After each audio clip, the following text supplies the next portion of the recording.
In this video, we're going to be going over a very broad overview of the M Challenge nutrition plan. So the first step to set up your plan is that you need to input your personal details to the M Challenge app so that we can tailor a nutrition plan specifically for you. So starting at the very top, we're going to input your age. So I'm 30. I'm putting in our height. So I'm going to go 183. And my weight, I'm going to put in that I'm 100 kilos. Next, we would input our activity level. So we either have a low physical activity level that's less than 7,500 steps, moderate, or high, that's over 15,000 steps.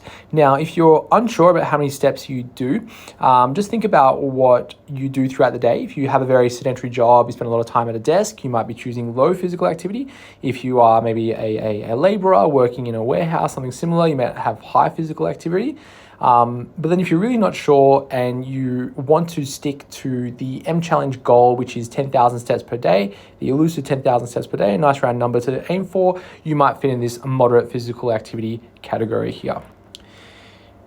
Next, we need to input our program goals. So we can interact with this sliding scale and we can either go to the left to lose weight. So I'd like to rapidly lose lots of body weight. I'd like to moderately lose body weight, or I'd like to steadily lose body weight. I'd like to maintain, or I'd like to gain steadily, gain moderately, or gain rapidly.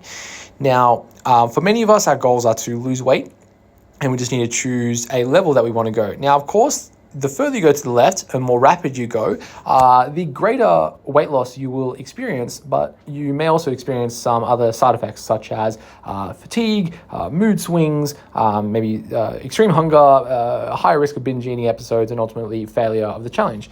Whereas if you go to steady, you may find that you are not seeing enough progress to keep motivated and on track. So, it's really up to you in your level of work you want to put in, but for most of us, around this like steady to moderate is acceptable, and then later throughout the challenge we might choose to reset our plan and go into a little bit more rapid. It's up to you.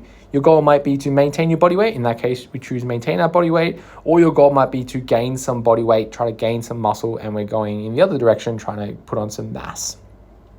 So in this case, I'm going to go maybe moderate weight loss. Then finally, we have the food settings, which acts as a food filter, and we can interact with this to filter out certain foods on our plan. So let's say I want to remove red meat and seafood from my plan. I can untick these boxes and I'll be presented with an indication if that food is present on my plan, and I'll just need to swipe out into another plan, another food option. So here I'm going to click Save Changes. It's going to alert me, yes, I'm going to save these changes. And then our program is going to provide me with a unique nutrition plan that's specific for my goals that I inputted just then. So first thing I can see at the very top, I've got my plan, I've got recipes, then I've got a shopping list for me specifically. And that's just taking a moment to load there.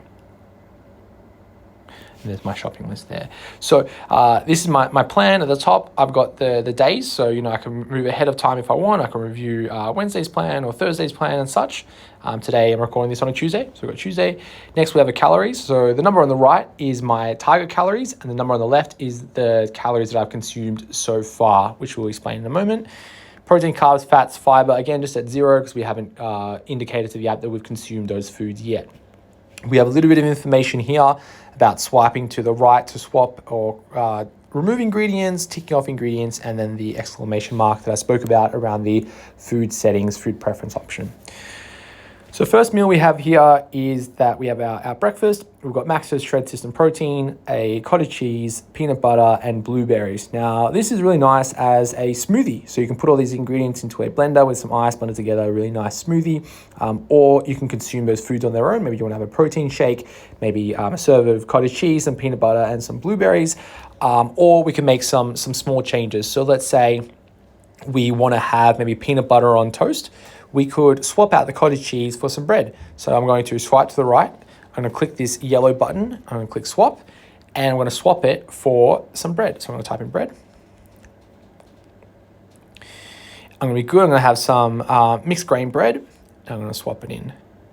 So what the program is going to do is it's going to swap the portion of food so that it is the same serving of calories. Okay, so it swapped out my serving of cottage cheese for bread. Now, for my breakfast, I can have peanut butter on toast, maybe some blueberries on the side, and a Max's Shred System protein. Now, if I want to change my blueberries to maybe something like banana, I want to have maybe a peanut butter and banana sandwich for breakfast. Oh, how good. We can look at blueberries. I've got 55 grams of blueberries. Again, I can just swap. Click the swap button, type in banana, and it's giving me 25 grams of banana. So we know that banana has higher calorie content than blueberries. So I could have more blueberries, 55 grams of blueberries or 25 grams of banana. So this is where we can start to modify the plan to fit, our volume of food requirements. If we're really hungry, we might choose foods that are of higher volumes, like blueberries. Or if we're feeling really full, we might choose some foods that have greater energy density. So maybe things like, peanut butters or rice and those types of things. Now, in this meal, I also have a meal summary, which highlights how much protein, carbs, fats, fiber, and calories I have in this breakfast meal. So let's say it comes to breakfast time and I'm consuming my food and I've had my protein shake. So I'm going to swipe to the right. I've got my tick box. I'm going to actually tick the box and I've ticked it off. We can see that it starts to collate here on the left. I've had 111 calories so far with my protein shake. I've had my bread, I've had my peanut butter, but as I realized this morning, my son ate the last banana and I don't have any more bananas in the house. Oh no. So I can indicate to the app that I didn't eat my banana by simply not ticking it off, and I'll move on to the next meal.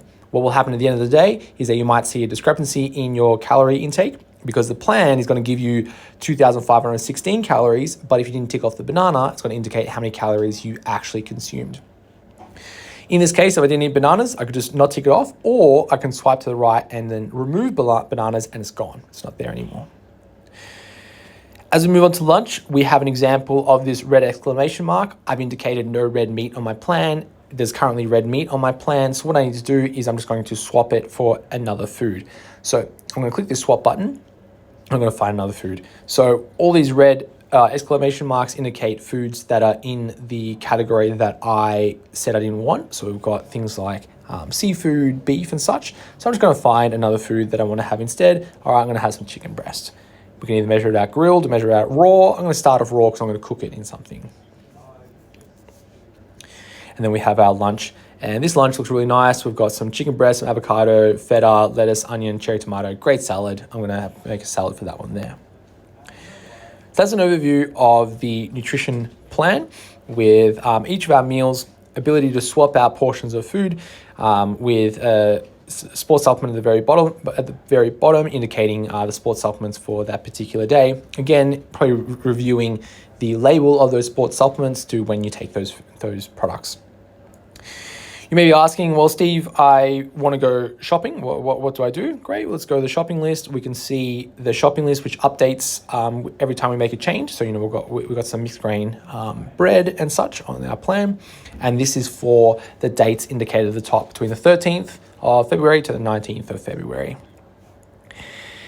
Now, you might want to prep some meals in advance. So you may want to go look at your meals for Wednesday or your meals for Thursday. You might be thinking, oh, well, I want to eat the same thing every day. That's fine. You can totally do that. Probably the easiest way to do that is just to review your plan on the Tuesday. So let's say it's now Thursday. You go back in time. So let's say I can go back in time till Monday here, and I can just simply follow this plan on this day. Yeah, okay, I might not be able to tick off the same sorts of foods, but it just makes it so easy that I can just follow a day prior. Finally, we can talk about recipes. You may be asking, well, how do I add a recipe into my plan? The easiest way to add a recipe into your plan is to review the calories of your meal. So let's say this breakfast, we've got 750 calories for this breakfast. I would then go into my recipes and find a recipe that has a similar amount of calories. So the first one here, turkey meatballs, 447 calories per serve. My plan, 450 calories per serve, perfect. I can just simply follow this turkey meatball recipe. What I can do is I can swap every one of these items over into my plan. That's going to scale every portion of the food, and it might not replicate what is the recipe. The easiest way to follow a recipe is just to follow the recipe. You can, in your plan, just tick off these foods so that you can account the calories for that day. But the best way would be to actually ignore the nutrition plan and follow the recipes as its own separate beast. That means that you could follow one of the recipes on the recipes of the M Challenge app, or you can follow any recipe you find online, or a cookbook, or maybe a hand-me-down recipe like Nonna's lasagna if you want to make that as well. So that's a very brief overview of the entire nutrition plan of the M Challenge app. If you have any questions, please reach out to our support team at support@mchallenge.com.au, or contact us on the forum on the M Challenge app by clicking the little button down below called forum. Enjoy.